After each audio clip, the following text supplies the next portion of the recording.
Welcome back to Stories with Dave. We are reading chapter 11 of Hokey Pokey.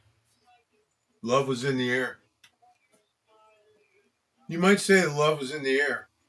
And if you did say it, then you wouldn't have been all that far from accurate. That love was in the air became suddenly abundantly evident to anyone driving west on I-40 one particular Saturday morning at about dawn, just past the last runway rig ramp at the base of that first big drop down the plateau on the west side of Monterey. Where an inflatable sex doll had somehow blown from the window of a 42 truck that witnesses mistakenly identified as having been driven by none other than Popcorn Sutton, though none would conjecture on how or why he had gotten so far west of Greenville, or why he was in a 42 pickup instead of his old Model T. That truck belonged to none other than Lester Henry Coe, a.k.a. Hav Lane Henry, and that doll's name was Country Girl, though she also now answered to Bonnie.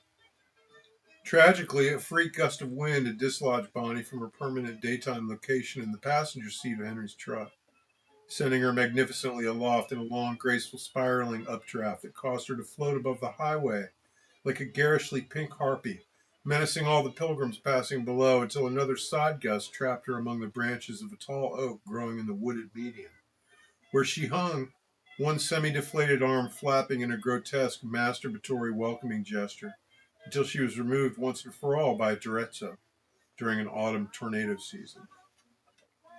To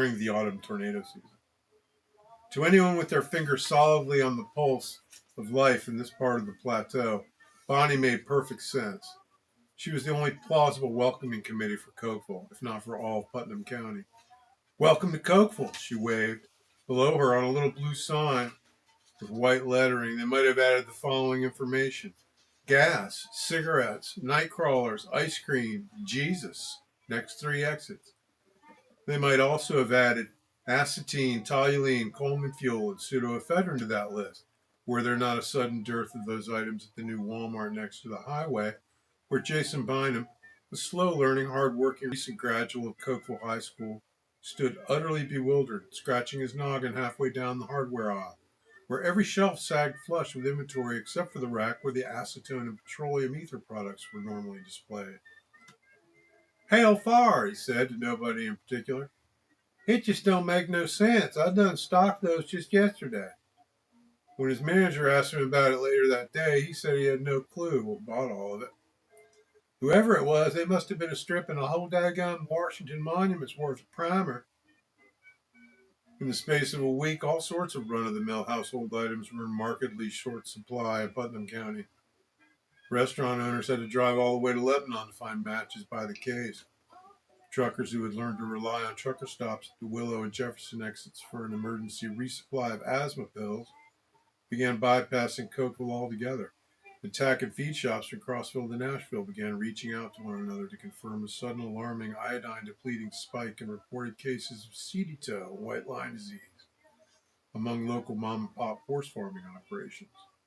The only thing that seemed to be in ample supply in Cokeville that spring was marital aids, a great many of which collected in a number of musky, party-colored little bonfire-type structures in the dumpsters outside the girls' dorms at Dixie College during the week following final exams, much to the horror of the maintenance crew who, having themselves been educated no further than the 3rd or 4th grade, took the sudden presence of the little neon piles of latex penises as a sign of something even more ominous than college graduation. They had never ever seen so much sin gathered up in one little container.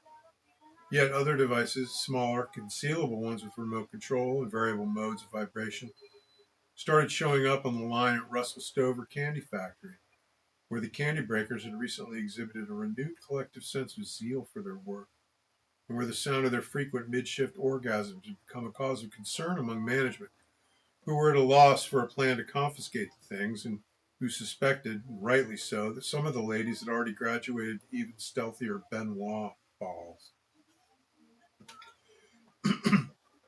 There was no available perspective from which to see all this at once, no vantage from which one might, to borrow Code Talker's words, make a reasonable deduction about the nature of Cokeville's current leisure activities. Had there been such a vantage, they could have called the TBI in and placed half the county under immediate arrest.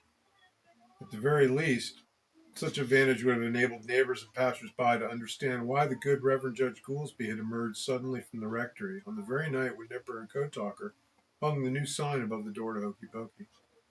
To remove the black lettering arranged to say Jesus Saves from a big backlit road-facing letterboard sign in front of the First Mission Baptist Church.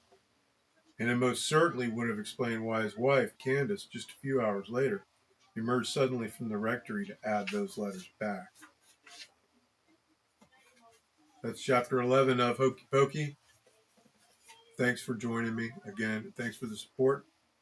Please come back next time and subscribe and all that good stuff to get chapter updates. Next time I'm going to read chapter 12, Candy O. And I hope to see you then. Thanks.